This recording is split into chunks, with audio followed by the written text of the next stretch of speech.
Grabe naman to mga kasulit friend. Tama ba talaga pag piyesta ng San Juan yung mga dumadaan, pumapasok ng trabaho, pumapasok ng school, pumapasok ng sa office, binabasa talaga? Tignan nyo naman tong nasa video na to mga kasulit friend. Galit na galit yung babae dahil nga ayaw niyang mabasa. Siguro papasok ng trabaho mga kasulit friend. Yung mga nandito walang respeto mga kasulit friend. Tignan nyo naman si ate yung isa sumisinyas na wag basahin dahil nga siguro nakikiusap na baka papasok sa trabaho. Tignan nyo naman mga kasulit friend.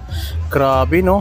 Dapat sa mga ganito mga okasyon, mga ganito basahan, itigil na natin mga kasulit friend dahil nakakapirwisyo ka ng ibang tao mga kasulit friend. Ikaw, paano kung pumapasok ka ganito ka babasain, masaya ka ba, matutuwa ka ba? O tingnan mo yung babae, tuwa pa grabe.